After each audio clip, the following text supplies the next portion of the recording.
Tonight, I'll share with you 5 terrifying stories from the woods. These are not just stories. These are warnings. The forest is watching you.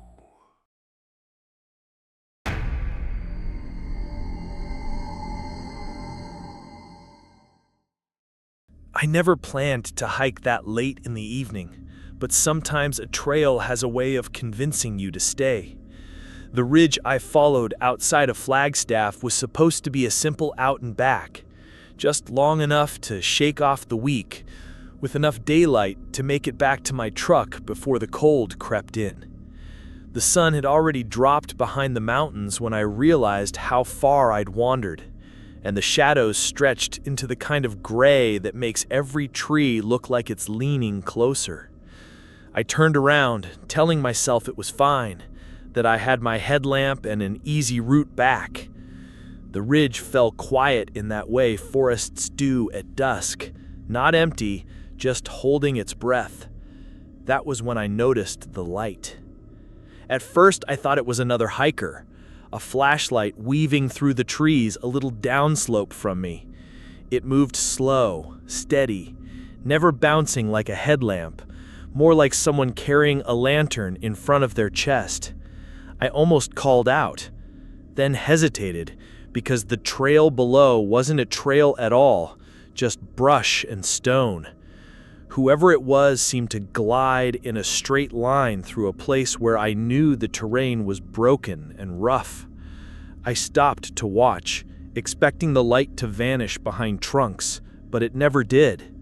It stayed in clear view, sliding from tree to tree like it was choosing exactly how I should see it. The longer I looked, the more I realized it was pacing me. When I slowed, it slowed.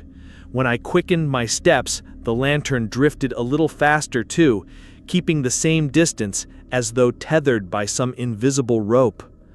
I told myself it had to be some kind of trick, maybe a reflection from my headlamp on glass or metal, maybe campers down below. But deep down I knew it was neither. The beam didn't scatter, it didn't flicker. It just burned soft and golden, steady as a heartbeat. I forced myself to keep walking, eyes forward, but every few steps I glanced sideways, and every time the lantern floated there, matching me. Once, when I stumbled on a root, the light paused, hovered, and only continued once I did. My skin prickled with sweat even though the air had turned cold. The forest around me had gone silent. No wind through the needles, no insects, no owls, just me and that light. I tried reasoning with myself. Maybe someone was lost and needed help. Maybe I should climb down, get closer, call out. But the thought of stepping off the trail made my stomach knot. Every instinct screamed that if I left the path, I wouldn't find my way back. I kept my eyes ahead and pushed harder, lungs sharp in the chill, heart racing faster than my boots on the dirt. The light never faltered. When I reached the last bend before the trailhead, the lantern stopped. It didn't fade or turn away. It just hung there between the trees, a warm golden shape fixed in the dark. I stood frozen, waiting for it to move again. It didn't. Finally, I forced myself down the last stretch, almost running until the lot appeared with my truck waiting under a dim moon. When I turned for one last look, the lantern was gone. Nothing but the ridge and the dark. I tried to laugh it off, to make it just another story for later, but when I woke the next morning and unzipped my pack, my laugh died in my throat. The knife I'd left inside my tent pocket the night before was gone. I found it a few hours later when I went back to grab something from the truck. It was stuck upright in the dirt at the edge of the lot, blade buried to the hilt, handle pointed toward the trees, exactly in line with where I had seen the lantern stop.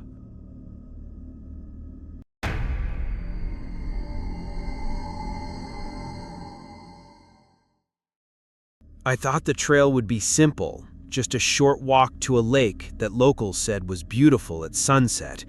The sign at the trailhead claimed it was less than a mile, 20 minutes at most, and the map confirmed it.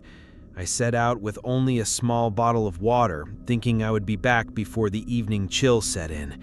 The path was clear and narrow, lined with ferns and pines, the kind of inviting route you take when you want your mind to wander.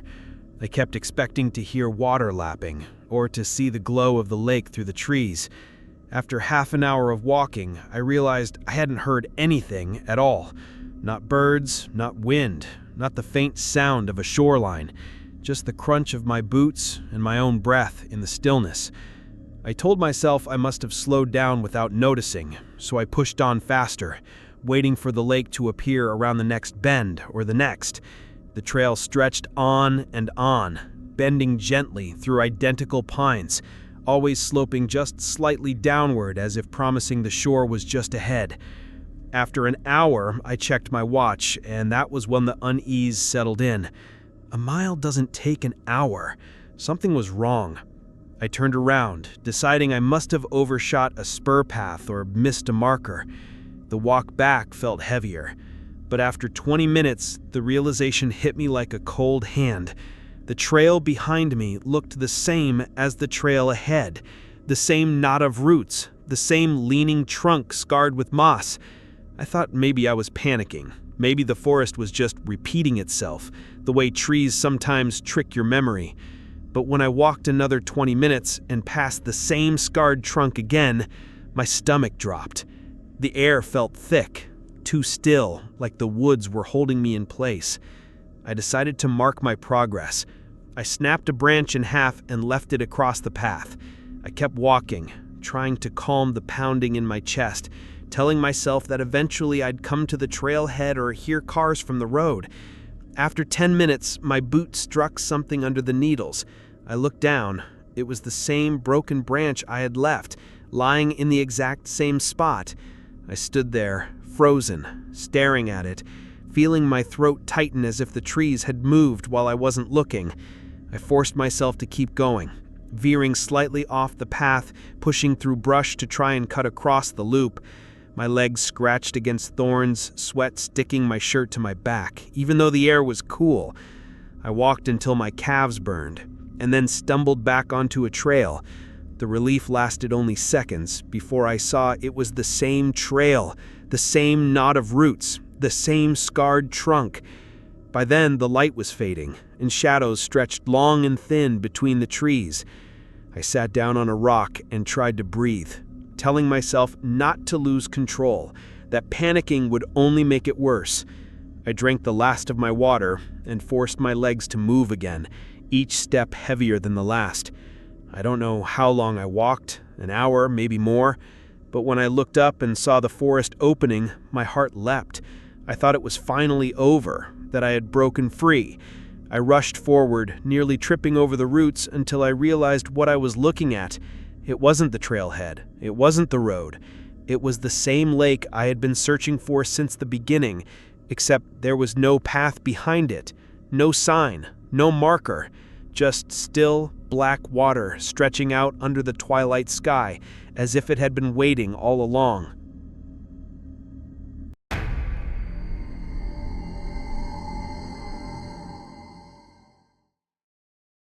I was cutting through a stretch of forest in northern Vermont when I found the tree.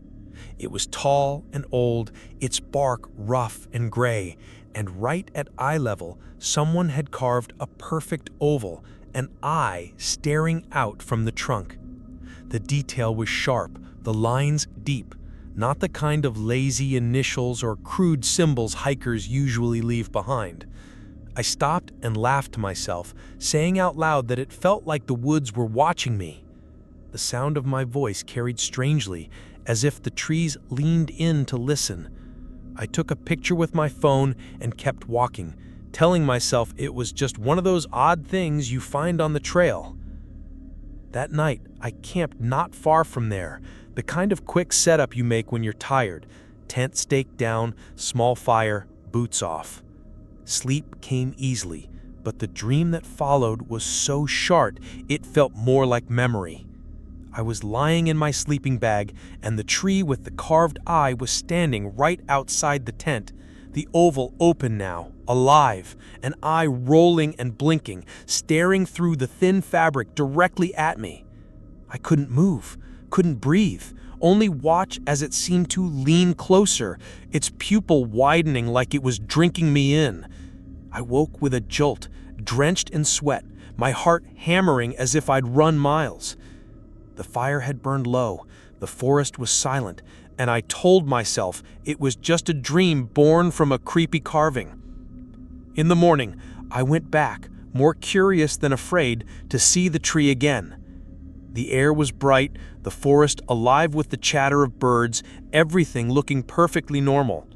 But when I reached the clearing, my stomach twisted. The original carving was still there, but now the bark around it was covered in more. Dozens of new eyes, some small, some large, all freshly cut into the trunk, their edges raw and pale. I stepped closer, pressing my hand against the bark. The cuts were clean, too clean, as if they'd been made only hours before. I backed away, scanning the ground for footprints or signs of tools, but there was nothing. Just the tree, covered in eyes, all of them fixed in my direction. I didn't take another photo. I didn't even turn my back to it. I walked away slowly, feeling those carved pupils burning into me until the forest swallowed the tree from sight.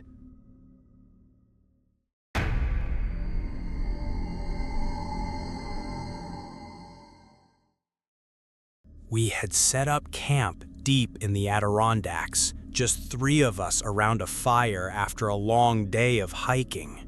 The flames had burned low, glowing embers casting enough light to see each other's faces, but not much beyond.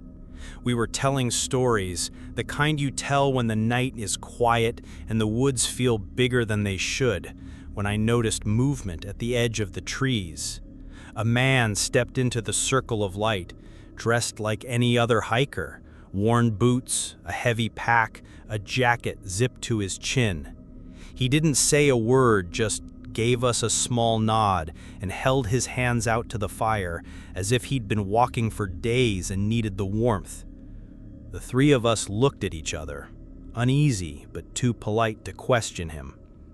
Out here you sometimes meet strangers on long treks, and hospitality feels safer than suspicion. He sat for a while, staring into the flames, not speaking, not eating, not drinking. When one of us asked where he was headed, he only shrugged. Eventually he stood, nodded again, and walked back into the trees, the glow of the fire fading from his face until he was gone. None of us said much afterward, though the silence was heavier than before. The next morning we packed up camp and hiked back toward the trailhead. At the ranger station, we stopped to ask about weather conditions and mentioned we'd seen another hiker the night before. The ranger frowned and asked what he looked like. We described him, the jacket, the boots, the pack, and the ranger shook his head slowly. He told us a man fitting that description had gone missing in the same area years ago. Search parties had combed the trails, helicopters had flown over the ridge, but he was never found. People still reported sightings from time to time, campers swearing they saw him near their fires, warming his hands before disappearing back into the woods. The ranger looked at us for a long time as if weighing whether to say more. Then he only said, "If you see him again, don't follow." We hiked out in silence, each of us replaying the night before, realizing that none of us had ever heard his footsteps when he arrived or when he left.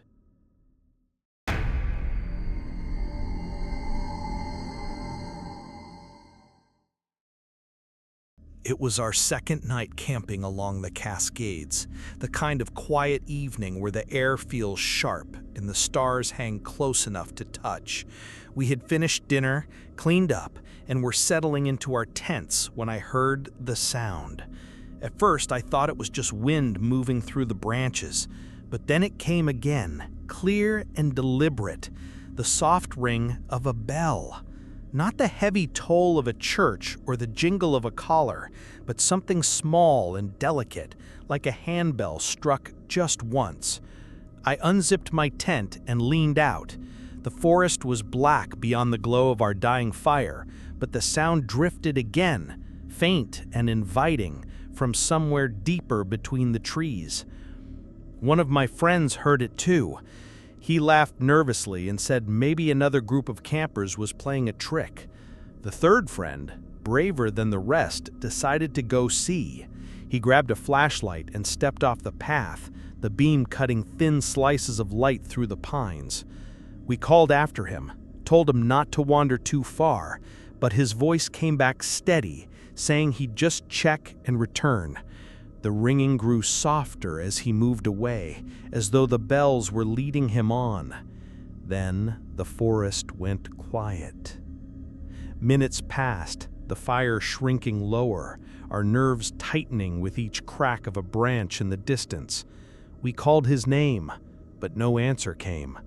I wanted to go after him, but something about the silence kept me rooted where I sat, like the trees themselves were holding me back. The other friend and I stayed awake for hours, straining to hear footsteps, a laugh, anything that would mean he was coming back. All we heard was one final bell, faint and perfect, as if struck just outside the reach of our firelight. When the gray light of dawn finally crept in, we searched the area. His backpack was still by the tent. His shoes, his jacket, everything he hadn't taken on that short walk, all untouched. And hanging from a low branch near the edge of camp was a small brass bell tied with a piece of string, swaying gently, though there was no wind. We never found him. The rangers organized a search, dogs and helicopters scouring the forest, but there was nothing. No tracks, no sign, no trace. Just that single bell glinting in the morning sun, the sound of it faintly ringing in my ears long after we left the mountains behind.